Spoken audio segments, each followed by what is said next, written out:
Good afternoon and welcome to the reconvening of Council's budget hearings. My name is Councilmember Erica Strasburger, and I am the chair of the Innovation, Performance, and Asset Management Committee.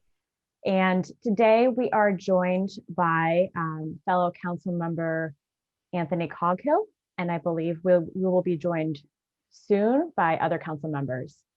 I am happy to reconvene this budget hearing, and I want to pass it over to Budget Director Bill Urbanek to give us an overview of the Innovation Performance Department so that we understand the kind of the top line items of what's happening in the operating budget this year. Thank you, Councilwoman. The mission of the Department of Innovation and Performance is to elevate the work of city government. The 2021 operating budget proposed by INP continues to focus on developing and strengthening the core IT infrastructure of the city, including network hosting, endpoints and applications. Further, INP is expanding strategic priorities to develop a more robust data analytics program. The budget will build on INP's foundation as a secure, reliable, scalable, and trusted partner that elevates the work of the other departments. Also works through the Technology Leadership Council in the support of other departments throughout the city. There are several different service areas for Department of Innovation and Performance. One is IT operations. The other is IT technology, security and risk, project management office, administration, communications, and innovation. The budget for this year, and as we mentioned in each one of the hearings, this is based on reductions, so we highlight the reductions within the department. The total budget is $15,363,000. That's a decrease of what was anticipated in last year's five-year plan of 9%, or $1,528,000. Total full-time positions, 72. That's a reduction of 6 positions. The reductions in the first 6 months of the year, and remember these are or should be vacant positions. 1 of 2 performance improvement coaches are eliminated, a senior training coordinator eliminated, a GIS manager eliminated, computer support analyst eliminated, 311 help desk representative eliminated, digital services coordinator eliminated, 12 IT analyst, administrators, and engineers swapped for similar positions for a $43,000 savings. Non-salary expenditures were reduced by $232,000, approximately 2.3% from what was anticipated in last year's five-year plan as well.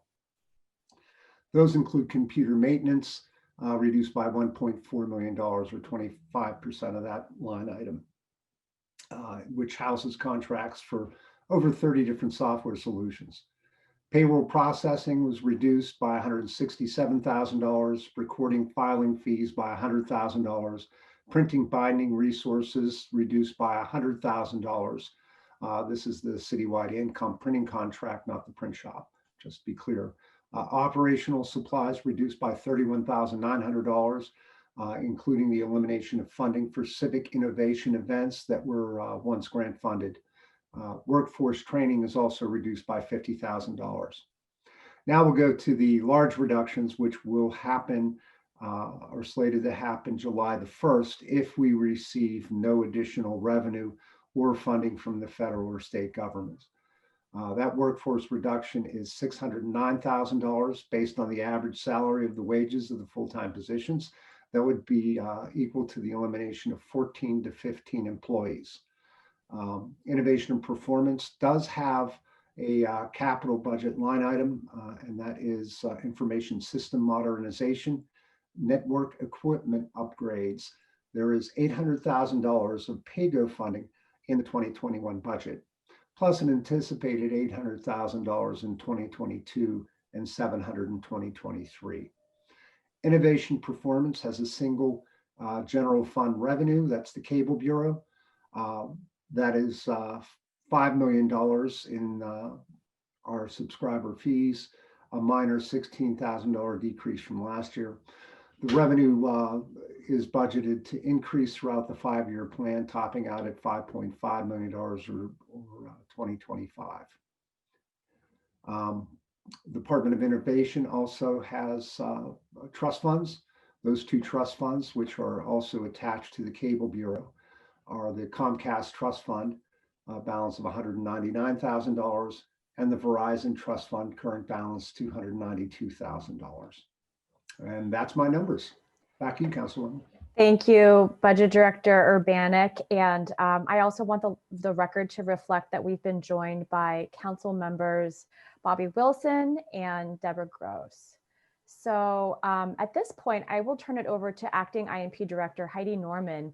I understand that you have a presentation, perhaps a share screen presentation for Council.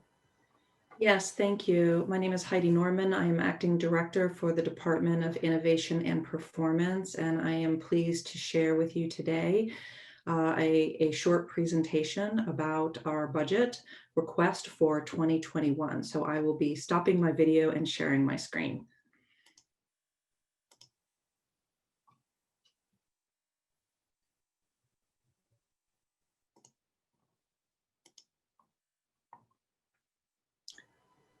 Please let me know when it's visible.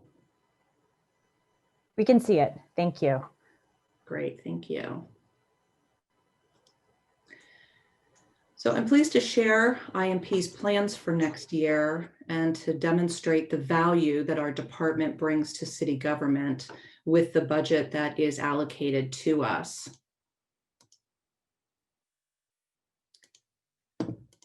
My presentation will highlight some of the key accomplishments in 2020, as well as introducing plans for key initiatives starting next year. I will present our 6 strategic priorities for next year, review the changes to our budget, demonstrate how budget invested in INP is an investment in the other departments that we support. And finally, I will dive a little bit deeper into the 6 strategic priority areas to give a flavor of the types of priority projects that the team will be working on.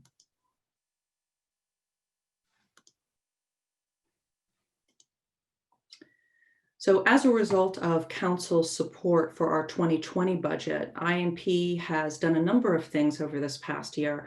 I'd like to highlight 2 of them, which we're very proud of. First, we were able to begin a multi-year effort to update the city's aging network, including wiring and Wi-Fi in city-owned facilities, replacing core network devices, and other efforts to improve the stability of the network that we all rely on. We also were able to launch our PC Tech Refresh program, which is designed to replace staff computers every 4 years and remove any devices that are still running on legacy Windows 7 systems. And in an agile shift due to the COVID crisis, IMP also established laptop computers as the standard to support needed workforce mobility, not only this year, but into the future. For next year, IMP has reduced both our operating budget and the number of positions in the department, yet we will still have big plans to continue delivering on our commitment for secure, reliable IT that elevates the work of city government.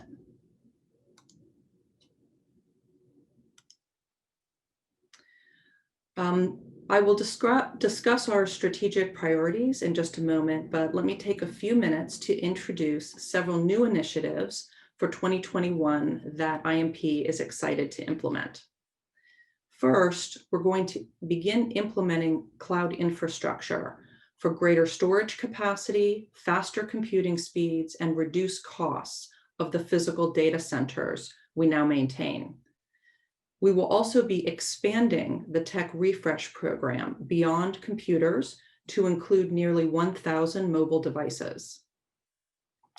After establishing the software roadmap and strategic direction for the new applications team in 2020, IMP will begin executing plans for new enterprise applications with better technical support, and we will continue to move away from legacy systems on behalf of the city.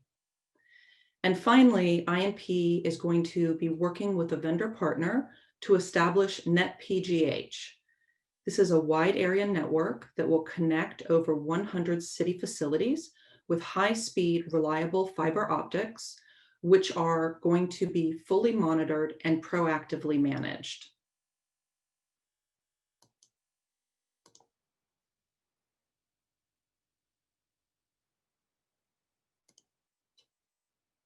INP is not only the IT department for the city, as Mr. Urbanek said.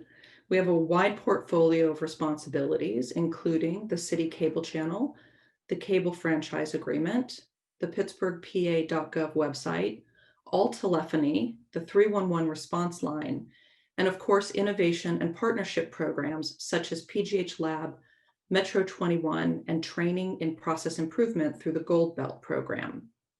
To accomplish our objectives, INP will focus on our efforts in 6 strategic areas: expanding the tech refresh program, investing in our IT infrastructure and network, reestablishing data services, enhancing IT service management, implementing the software roadmap, and investing in our team.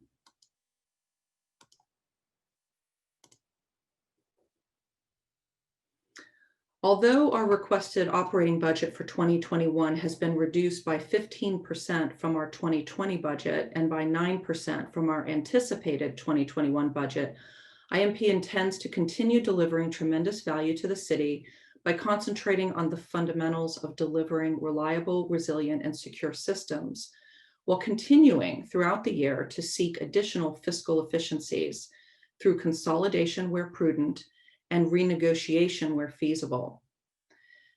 As depicted on this chart, our top non-personnel expenditures proposed for 2021 include implementation of our software roadmap, which will take approximately 37% of our non-personnel budget, systems reliability, which you might want to think of as keeping the lights on. These are the systems that don't need to be implemented, they need to be maintained and monitored. That will take about 24% of our non-personnel budget. Network improvement will be about 20% of our non-personnel budget, and tech refresh for those devices, both PC devices and mobile devices, will be about 12% of our non-personnel budget.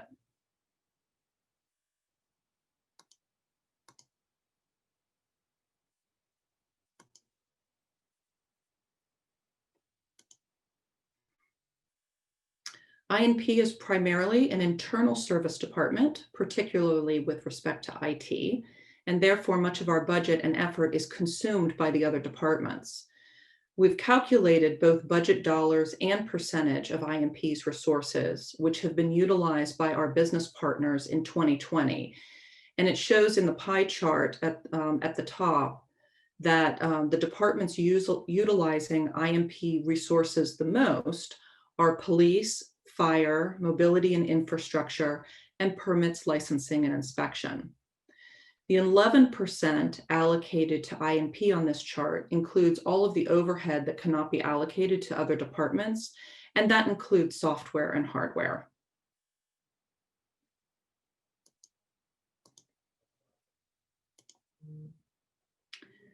So now I'd like to take a few minutes to focus in a bit more on those 6 strategic priorities and unpack them for you just a little bit.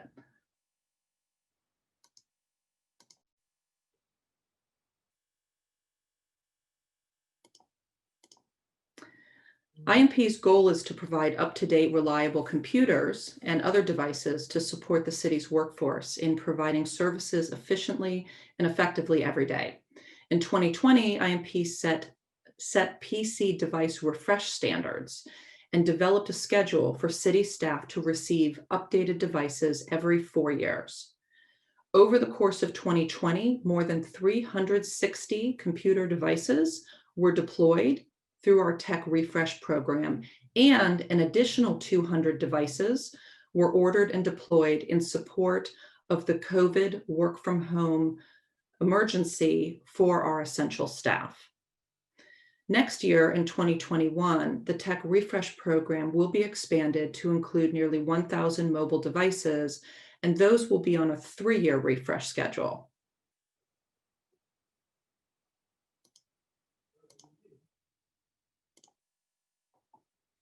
In 2021, IMP will have the opportunity to begin deploying cloud infrastructure, which will allow us to move servers and applications into the cloud from our current physical data centers. This is going to accrue a number of benefits for the city. Efficiency and cost reductions by reducing hardware and data center facilities. Scalability, because the cloud architecture will enable IMP to quickly scale up and down to meet city departments' technology demands according to their operational needs. Will improve mobility by moving applications into the cloud, and that's going to allow 24/7 access to systems via mobile and IoT devices. IoT is Internet of Things devices, so those are devices that have the ability to connect to the internet, that may not be what you think of in terms of classic telephones or computing devices. Disaster recovery, cloud-based services actually provide distributed data recovery for all kinds of emergency scenarios. What that means is you can think of our data as gold, because it is, and it needs to be very secure. So instead of putting it in a single Fort Knox, we're going to distribute it into hundreds of Fort Knoxes all over the country. So if anything should happen to one of those locations, any of the others can help to restore our data and bring us back to operational functions. Finally, smart city analytics. This is going to be a big one for our department directors, who will be very happy to learn that with data analytics resources that are offered in cloud services, all departments will have future availability of data to make smart decisions and track their performance in ways that simply are not possible today.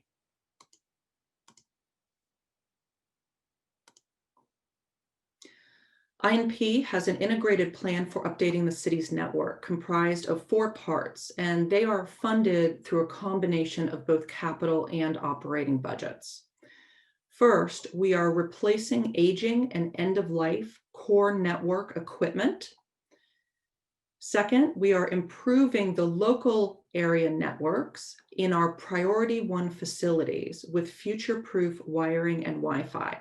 What I mean by the Priority 1 facilities are those facilities that are critical to the city's operations, particularly in case of a disaster scenario.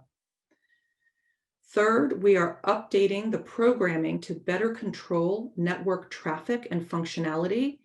That will help us to prevent some of the slowdowns in the network that we have experienced in the past, and to ensure that the network is able to maintain the computing speeds that we will all need it to have.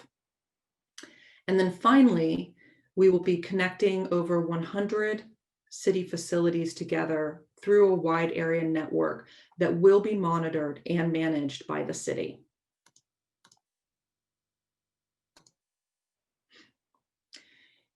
In 2020, IMP experienced a lot of turnover in our data services staff. And so we have and will continue to hire great new talent and build on the foundation of work that's been established so far.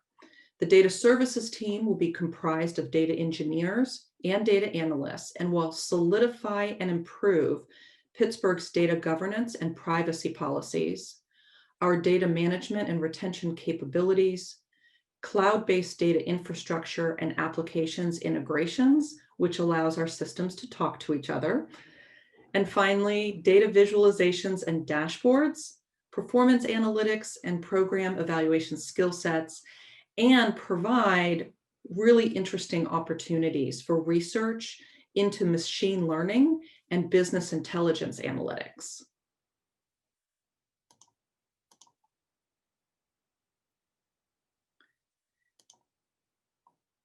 IT service management is the set of systems and processes IMP uses to deliver IT and other services to our other departments. Throughout the COVID crisis, IMP was really focused on continuing to improve how we deliver services. And we know that having the right tools for service delivery matters. So a key objective for next year will be to implement a new service management system that replaces our current antiquated ticketing system, plus give us a lot more capability. This is going to enable IMP to dramatically improve how we respond to requests, resolve reports and incidents, and investigate problems that are reported by our colleagues.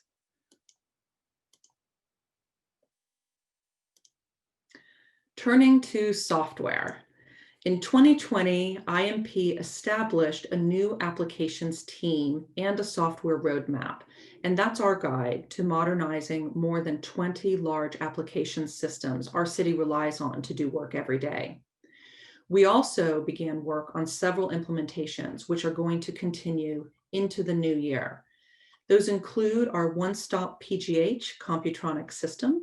We will be enabling DOMI applications, the Department of Mobility and Infrastructure applications for permits, and a cartograph interface on behalf of the Department of Public Works. The Ceridian system, we will complete the rollout of the HR, payroll, and timekeeping and information system.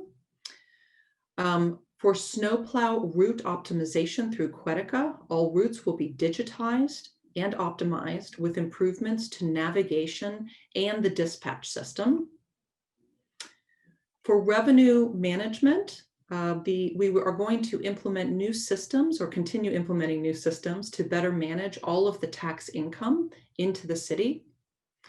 Workspace One is actually a pilot program with INP and permits, licensing, and inspection, and it is allowing us to manage both software and devices remotely. The police records management system, we will begin migration to the county's Inform system for all criminal records and investigations. In Time is the Bureau of Police timekeeping and scheduling tool, which is due to roll out at the beginning of next year.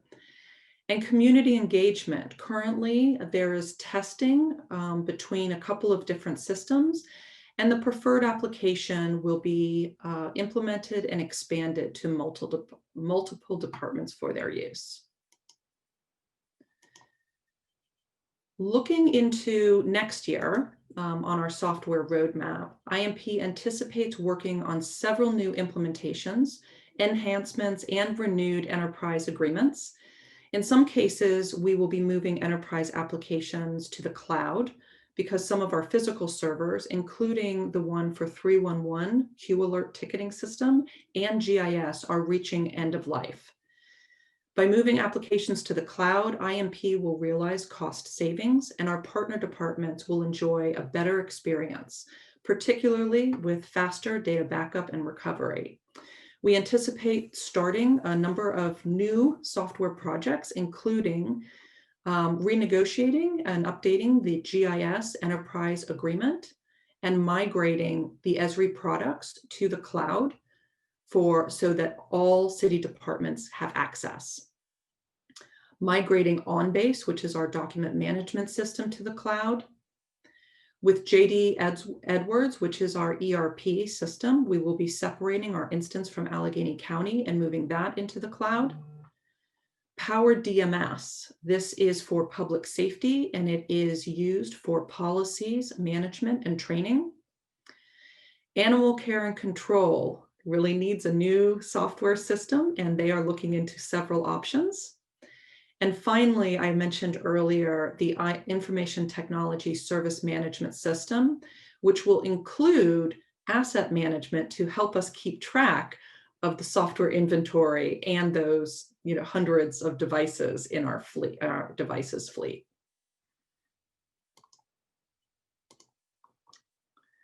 Finally, IMP will continue to invest in our team. We will focus on developing our staff in their technical fields, which is really important, and ensure that they hold current certifications as appropriate, as well as train them to apply generally accepted best practices consistently. Among those training programs will be a new version of our Gold Belt classes in process improvement, which are being held online. 2 new classes in project management for project management fundamentals and project management essentials. And we're going to go deeper on our ITIL training and certification with ITIL strategist and ITIL leader training programs. INP has in the past and will continue to offer each of these programs for staff that we're working with closely in other departments for their learning and skills development.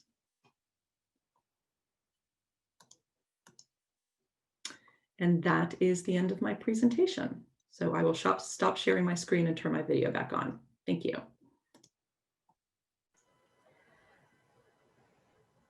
Thank you, Acting Director Norman, for the helpful presentation. I want to commend you for always taking pretty complex or technical language and distilling it into information that we can all absorb as maybe non-technical experts in the field. So I always appreciate that. I also just want to note that this is one of those departments that is absolutely critical for the functioning of our city. And yet, unlike Public Works, unlike Parks and Recreation, maybe some other departments, you can't touch it and feel it oftentimes in the same way as you can the, ball field renovation or the new rec center. And so I just want to note that so much of what INP does is really critical to the functioning of our city, oftentimes serving as insurance against or assurance against a cyber attack, being held hostage by someone who wants to use, kind of a cyber attack against us and require that we pay a certain ransomware fine. And so it's just really critical work that you do day in and day out. And I wanted to, before turning it over to other council members, give you an opportunity to introduce some members of your team who are here today, if you wanted to take a moment to do that. Oh, thank you. I really appreciate that. Yes, I have 3 critical members of my team who I rely on a great deal. We work together very closely. First, I'd like to introduce Sylvia Harris. She is both the Chief Information Security Officer for the City of Pittsburgh and the Assistant Director for Security and Risk in Innovation and Performance. Next, we have Gwendolyn Moorer, who is the Assistant Director for Technology. And in that role, she is responsible for our applications, data services, and devices teams. And then last, but certainly not least, is Assistant Director Philip Savino, who is responsible for our IT operations, which includes our IT infrastructure, network, as well as our service desk. Thank you. Excellent. Thank you. Thank you. And welcome to you all to this hearing. I'll also just say one more thing before turning it over, and that is that unlike a lot of other departments, INP serves many other departments. So it's mostly the budget that you see before us is mostly not serving itself. It's serving, especially the capital budget is for other departments as the presentation laid out. So I think that's also a critical point to make. I know that Councilman Coghill was on and might have had to step away for a minute. So I will turn it over to Councilwoman Gross, who I think was next. If Councilwoman, if you have any questions for the acting director or her team.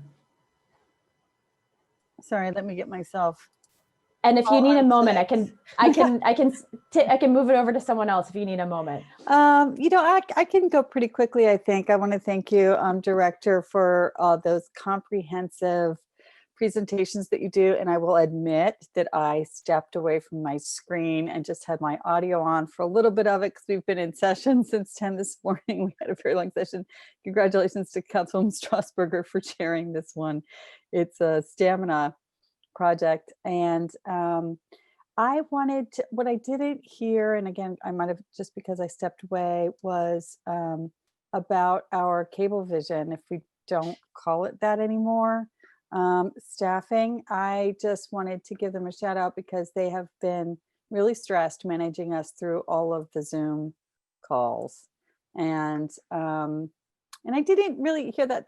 Well, it was a powerhouse presentation about a lot of massive projects that are so long overdue. And I understand that we've had some of those conversations at the table and authorizing some of the resolutions about some of the softwares. I really appreciate the comprehensiveness of your understanding that you've got this whole inventory and have prioritized it for us and for your department to build from infrastructure through softwares to integrate softwares that haven't been integrated, and have a lot of confidence in your leadership there. But can we talk a minute about the staffing and capacity through these weird digital times? I would be happy to. Thank you for recognizing our City Channel staff. You are right. They are a wonder. This is their busiest time of year. I'm hoping they all have a chance to go on vacation in January. They have done a heroic job, and as you are well aware, it started back in March, when they needed to incredibly quickly find a way to make sure that council was able to hold public hearings using devices and technology so that you were all safe and could do so remotely, while also allowing public comment and keeping the correct records that are required through legislation. There were a lot of long days, and I am so proud of them and want to say that they have been true heroes for all of us, along with our service desk and along with many of the people who went just all in to make sure that the city was able to continue being operational while also keeping people safe so that people could work remotely, when in large part we had never really done that before. So it's a team effort, and they are pretty terrific. And it seems to me like we could probably add 1 or 2 positions in order to balance out that workload. But the budget is not doing that. And no positions are eliminated in the cable bureau. Is that what we're calling it now? But you do have some jobs eliminated elsewhere. And so you might want to just kind of give us, I've been trying to ask each department, I'm not sure if I've done it perfectly consistently, kind of like, what is the service impact? Right. Right.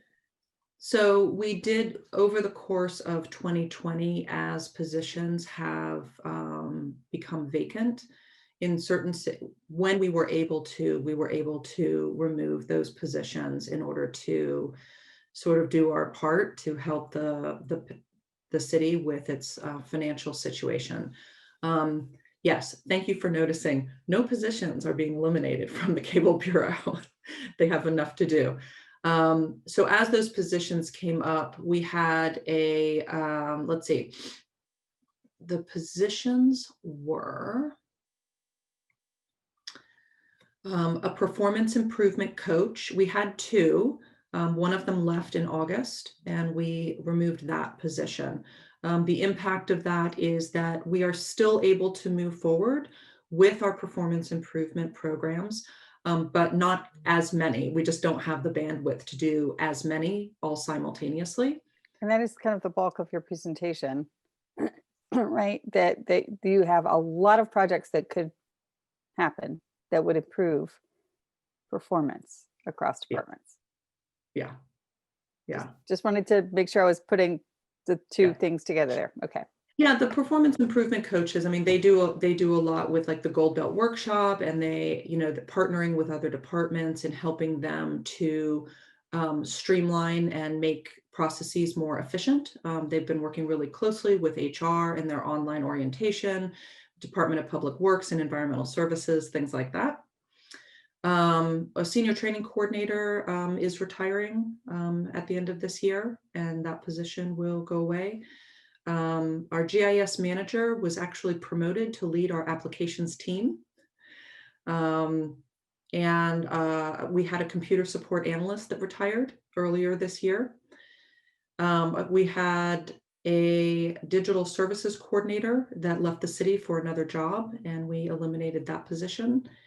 And there was a 311 help desk, or not 311, I'm sorry, a help desk representative position that was also eliminated. So we are leaner, but hopefully just as effective in providing value to the city.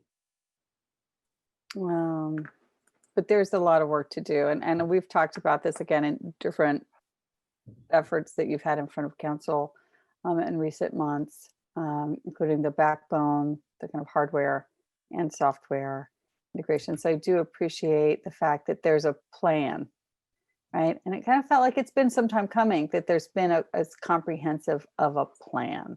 And again, so I just wanted to say I appreciate that you did a complete review and prioritized it, again, for your department and for council, so that we're getting systems in place that can work together across departments. Notably, that most recently, the GIS software that we voted for, I'm enthusiastic about the capacity that we have underutilized, that the rest of the world has been benefiting from in different sectors of being able to geolocate specific problems, both in terms of, everything from, as we're seeing, like trash cans and snowplows, but also constituent issues that we hear about from the ground up, right? Ground shifting, landslides, flooding problems, that we are rebuilding, as I've said so many times at council, not just from the ground up, but also underground, and our very, very aged infrastructure that we don't look at until it's a problem. The 120-year-old water lines or sewer lines that are out there still, and that are being replaced, but we need better coordination. So I'm kind of also hoping that this GIS capacity is going to lend itself to improved utility coordination, which will pay for itself 10 times over.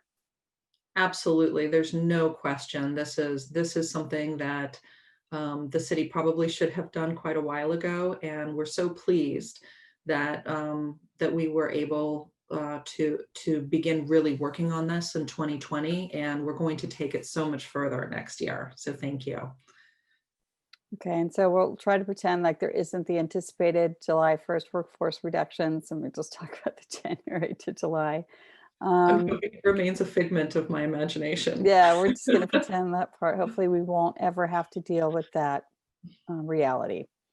So that's all I've got, Madam Chair. Thank you, Director, for your answers. Appreciate it. Thank you very much. Thank you, Councilwoman Gross. And I had that Councilman Wilson was up next. Councilman, do you have any questions? Yes, thank you. And thank you, Acting Director Norman. Thank you for stepping up at this time and doing everything that you and your department have been doing, and your staff. I appreciate you introducing your staff like that to talk about how they've been able to get the city up and running in a time when, just like you said, we haven't been, most of us haven't been working remotely. So thanks for helping in that process. I wanted to ask, I was listening about the positions that, will be not filled. But I want to ask about the staff restructuring that I saw this year. Can you, I'd like to hear more about how that restructuring happened and like what's been accomplished because of it. So thank you for giving me a chance to talk about that a little bit. So the staff restructuring, actually, INP had a complete reorganization of our staff in 2019. It's in the back half of the year. And so we were able to hit the ground running. And I have to say, we were so fortunate that we did, because it turned out to be very good timing. The two teams that we established that we had literally never had before, one was the applications team and the other was the devices team.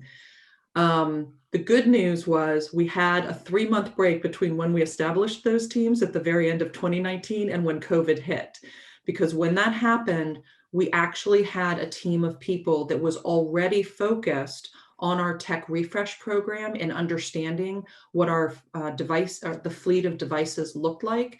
And that's one of the big reasons, quite honestly, that we were able to be so agile in obtaining an additional 200 devices within just a couple of weeks and getting those prepared and deployed. The applications team is doing a number of things, but one of the reasons that we really needed that team was in 2019, we actually looked across our portfolio of projects and we began to categorize them.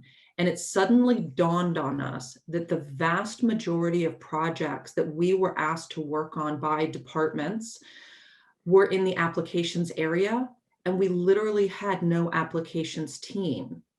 And so by establishing that team, it allowed us to create the software roadmap, which is sort of that strategic guide for how we're moving forward, really help us understand how can we move away from some of these legacy systems, including the consulting companies that are supporting those legacy systems, and how can we do this in a way that's rationalized and is going to save us money. So with the addition of that team, the other thing that it's allowed us to do is, for the first time, for those really large and enterprise applications. And when I say large and enterprise applications, what I mean by that is a large application is considered more than 3 departments use the same software application.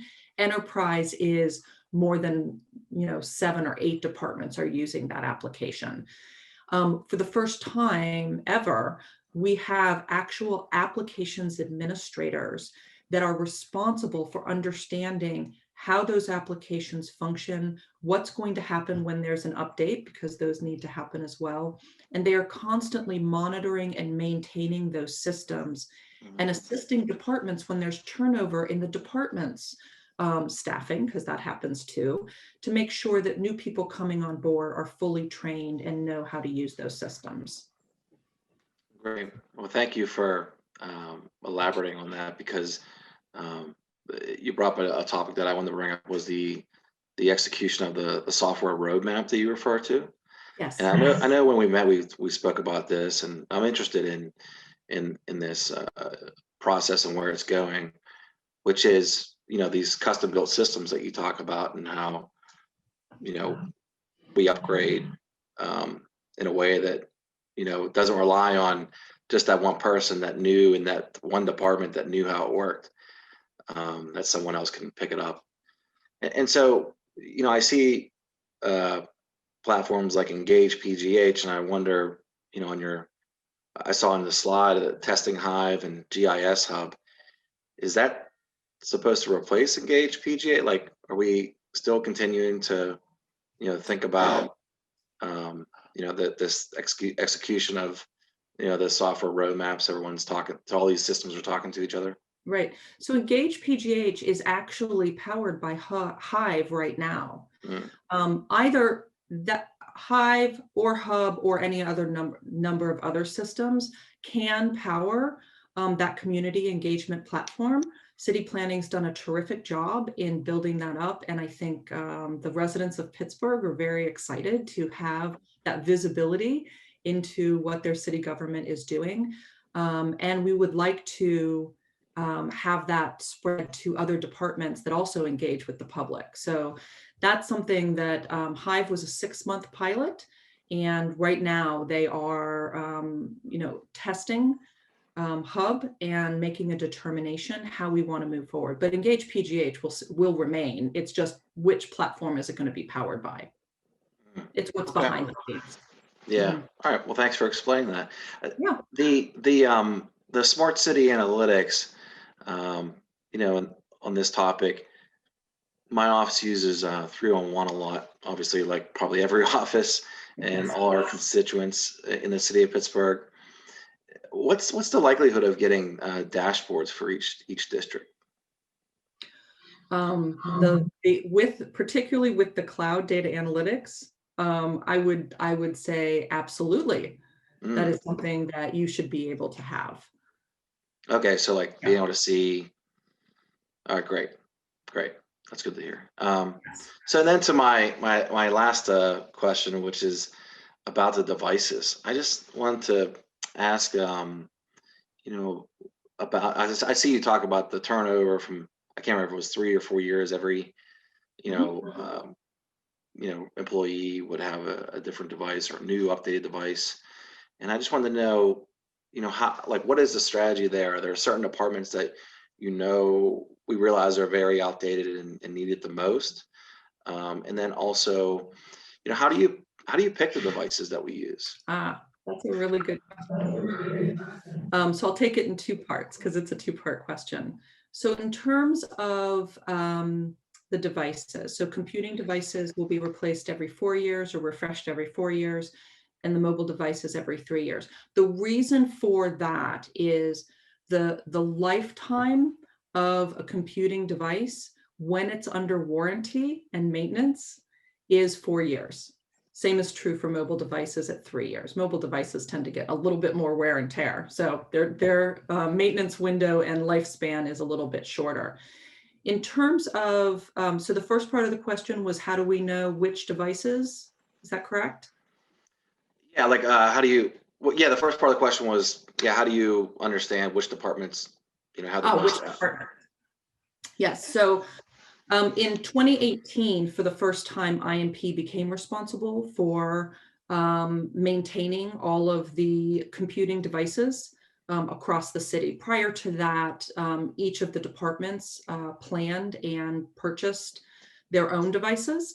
At that point, we began taking an inventory.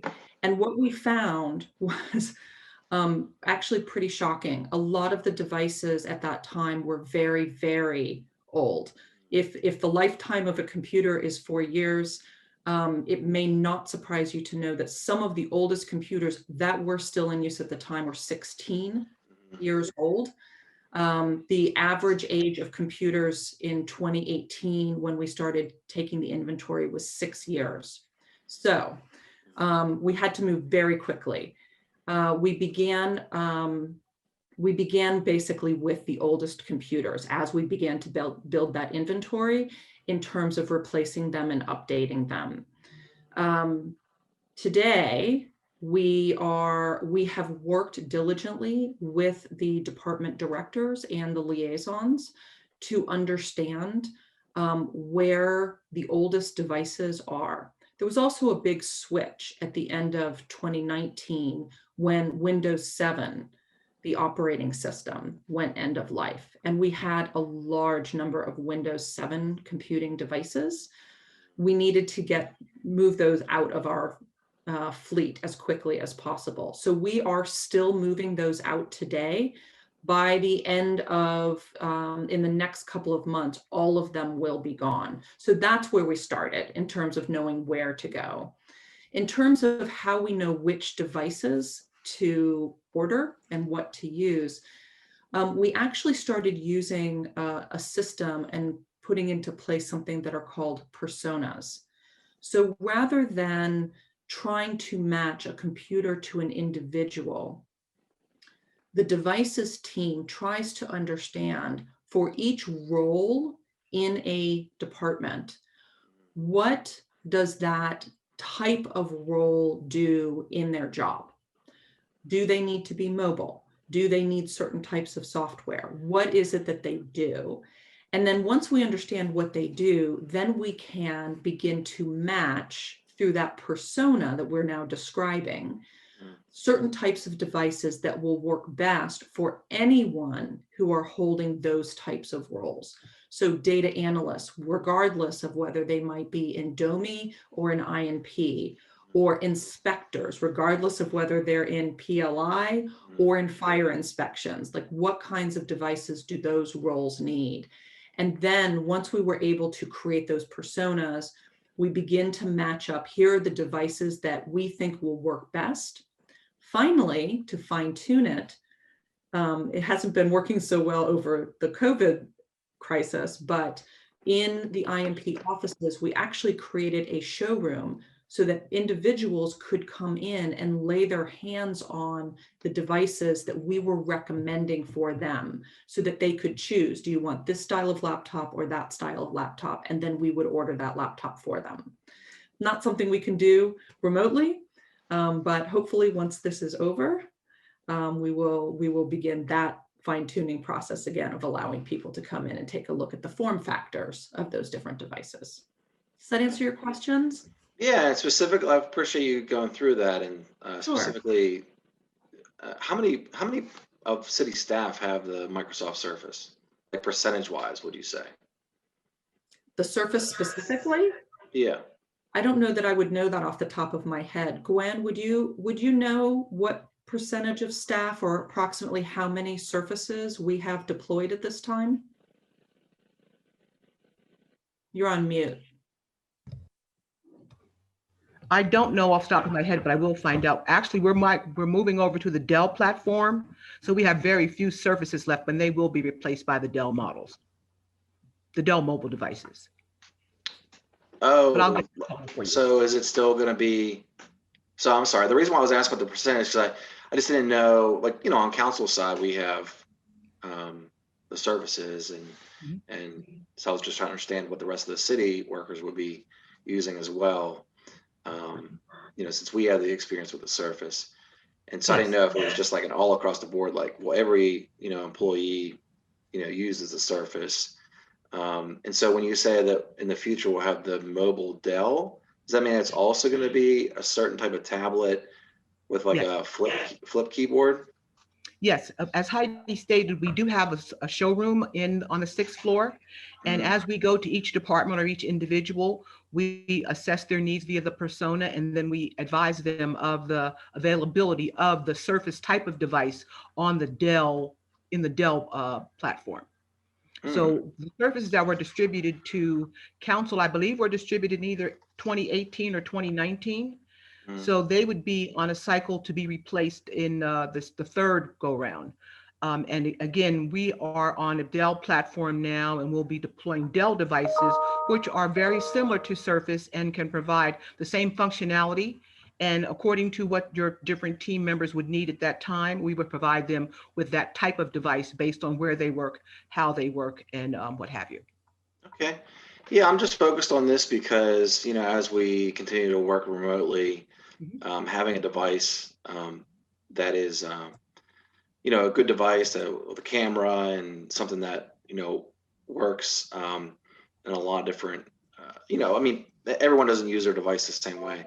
So does that mean if we're going to stick with the tablet version that you've gotten some really good feedback on this this type of device? Because I would think that we would, you know, want to get more of a device that's like a laptop that is more sturdy and doesn't have like a smaller keyboard. And I agree. I think that we'd be happy to have you and Sally come to the showroom. We have about 4 or 5 different types of laptop and rugged devices.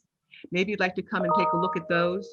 And for the time being, we do have some loaners, but I come into the office occasionally, and the devices team is there almost every day. So we can make arrangements for your team to come in and view them and touch and feel and see which ones you would be interested in. And yeah, that'd be great. It'd be great. I guess I'm just also just curious about, you know, all the other workers in the city and what their feedback is. So I'm not sure if you've been recording that, but I'm just curious on, you know, how they feel about the tablet situation with the keyboard that is kind of like a cover. Well, I'll come in and I'll see it, but I just wanted to, yeah. And then is this a lease? Like, do we lease these or do we own these? Yes, we have a 4-year lease. Okay. On a $1 buyout. Okay. All right. That's good to hear. Yes, thank you. I'd be happy to talk with you offline and answer any questions you may have. So please either have you or Sally contact me and we connect you with the devices team to answer your questions. All right, definitely. Well, I appreciate all the responses and the engagement. And thank you, Chair. I have no further questions. Thanks. Thank you. Thank you, Councilman. I do want to note for the record that we were joined by Council President Teresa Kale Smith. She had to step away, but that she was here for a period of time listening as well. And so I'll end with my questions unless any other questions come up from other council members after that.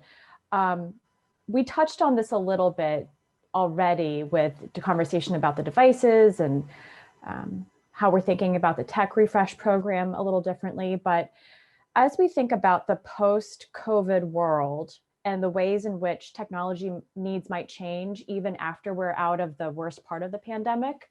I wonder if that is changing the way that you are thinking about your 5-year plan, not just kind of currently, because as you know, and hopefully as people are watching this, they understand, you did the yeoman's work of pivoting. In addition to our emergency response teams, it was INP doing the yeoman's work, responding to the needs of the technology needs of our workers shifting to work at home. And that happened in a very quick amount of time. In addition to what we've already spoken about, whether it's budgetary or whether it's technology, how are you all thinking about, say, the next 5 years in the 5-year plan, and if that affects any of our distinct programs here? Oh, thank you. I'm happy to talk about that.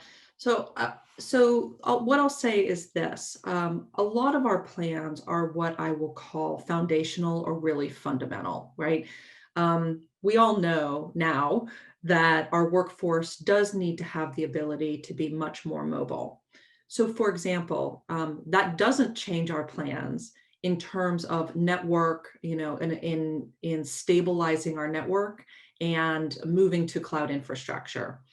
It doesn't impact that, but those two are foundational so that, for example, we can have citywide VoIP calling so that you all don't have to have your phones forwarded, your work phones forwarded to a particular cell phone so that you can continue answering calls from your constituents. Those calls can be done over any computer or any cell phone using internet service, right? We want to be able to, but we can't do that until we have wiring that can handle the speeds that are needed for that. On top of that, with our devices, it used to be until March or April that we would, INP was fairly agnostic when someone came in to choose the exact form factor of the device they wanted. Many people would come in and say, well, I've always had a desktop computer. I'm comfortable with a desktop computer. Give me a desktop computer. We changed our minds on that in April and basically said the default is going to be laptops and more mobile computing devices, unless there is a special reason or a need for a desktop. So those types of things where we are looking down the road and asking ourselves, what can we do today that will allow us to both be very mindful of cost, because as we all know, IT is very expensive, and also enable our workforce of the future to do the work they need to do, where they need to do it. And so that we are really thinking hard about, perhaps in the future, there will be more analysts across the department. There will probably be more project managers across the departments. Like, what kinds of jobs are coming down the line that we are going to need to be prepared to support? So that's where, talking to my colleagues in the other departments and getting an understanding of what their strategic priorities are and where they are going is so incredibly important to us, because it really helps to feed and inform our future plans. That's helpful, and it's great to know that you're thinking about it. It's helpful to know that there's a foundational sort of plan, but that it's malleable and that you'll be able to respond as necessary and as you find other departments' needs change over the next few months and years. My next and last question is around the data services team. Mm-hmm. And energizing that team. So I guess my question is the intention of this team to allow for really any employee, say like a council member or staff, but really anyone who has a question about internal data or city data that, say, might not be available at the Western PA Regional Data Center, to be able to get that data for us rather than going to whatever department they're seeking the data from, or is this a different purpose? Well, I'll take your proposal and I'll do you one better. So my vision, and this isn't going to happen next year, but it will happen, is that anyone that works for the city in any of the departments has the ability to see the data that they need to see in order to measure how things are going today and to project what would happen, for example, if we decided to do this, and do some business intelligence analytics that can better inform decision making. Our hope is that the data services team will not only create the platform, the technical platform upon which we all can work to do that type of work, but will also be instrumental in establishing training and communities of practice across the departments so that they are enabled to do these things as well. So it won't be call IMP and get in line until we can get to your dashboard that you want so badly. It's, hey, IMP, can you please train these folks on my staff to create dashboards when I need them? That's very exciting, because I think as legislators, I mean, we do a lot of different things, but in part we're legislators and we create policies and approve policies. And, I think there are criticisms, rightfully so, around data informed policies, because if you only look at the data and you're not looking at the humans behind that, that can be a problem. But certainly having accurate, disaggregated data, as Councilwoman Gross likes to point out, is powerful. And that can really help us inform our decision making, regardless of the issue or the department that we're making the decision about. So very exciting to hear that. That's great. I have no further questions. Let's see, Councilman Wilson, Councilwoman Gross, if there are any other questions from you, now is the time. Anything further for the good of the record from INP? I just want to thank you all for your support. We really appreciate it. Thank you for your leadership. Thank Madam Chair. you. Thank So you. I will ask for a motion to recess until tomorrow at 1 p.m. for the Human Resources budget hearing chaired by Councilman Kraus. Sorry, 1:30 p.m. tomorrow. So move. Second. All in favor? Aye. Aye. Thank you. We are recessed. Thank you all.